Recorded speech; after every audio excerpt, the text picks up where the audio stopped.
guys, I am back. How is everyone doing? Sorry, I've been a little, haven't been uploading as much. I was sick the past few weeks, so that's why. But we are finally gonna get to the Saw X review. Exorcist will be coming soon. I haven't had a chance to see it yet, but when I do, that will be out. Yeah, we're gonna talk about Saw X. I had a little bit of probably a backstory would probably be the best way to start on this. I've been a huge fan of Saw my whole life. I've seen the originals. I saw Spiral last year, 2 years ago. Big fan of Saw. Big fan of the characters, the story, the traps, just the sheer brilliance of a Saw film. I would say, like, heading back to last year after Spiral, I kind of fell out of love with it. And the main reason because of that was I just didn't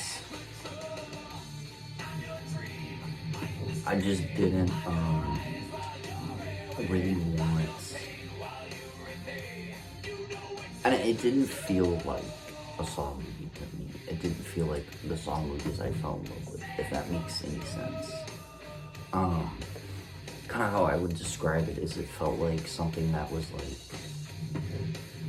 completely non-Saw. Like it was like it felt more like a crime thriller drama than a Saw film. So I had high hopes going into this because of the fact that they were treating this as a sequel direct like movie after, or it takes place between 1 and 3, like a prequel sequel, which I like usually.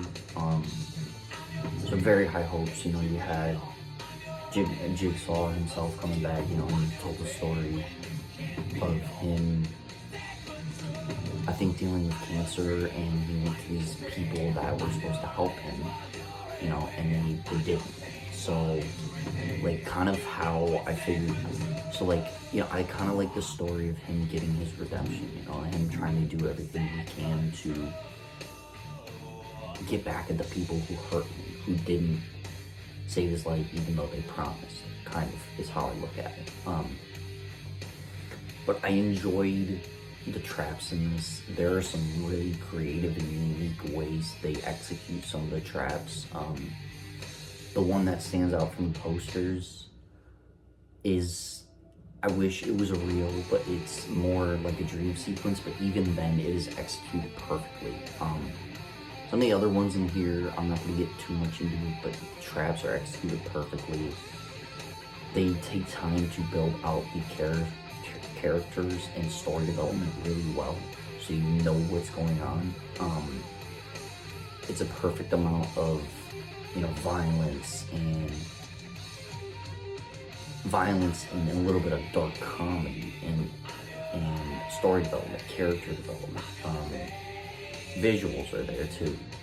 You really feel like you're trapped inside this place dealing with these traps. You feel claustrophobic, like you can't escape. So I enjoy that aspect of it as well. I also really like how it didn't really do a lot of the common tropes you see in Saw films, which I thought was really cool. But yeah, overall, my enjoyment for this is probably, my expectations were high, and it probably hit the bar every single time. I'm very, very happy with it, how it turned out. And I recommend, if you're not a fan of Saw, see this to get into it, because I say that this is probably as good as the original Saw movie. I put it up there. And if you fell out of love with Saw after Spiral, I think this is the movie to get you back into the Saw franchise. This is a kind of like a return to form to what we know and love from the Saw franchise. So I'm very, very happy how it turned out, and again, I'm sorry for the absence. I was sick. I am going on vacation here next week. videos. I don't know if I'll try when I'm there, but I'm not gonna promise anything. So if there's no videos, I'm gonna try to get as much as I can out this week and weekend for you guys. So by the time I leave, I'm technically gonna be gone Wednesday to Wednesday. So I'm gonna get as much as I can out to you guys. But yeah, anyway, go see Saw X, return to form, expectations. They nailed it. I think it went above, and I really, really thoroughly enjoyed this film.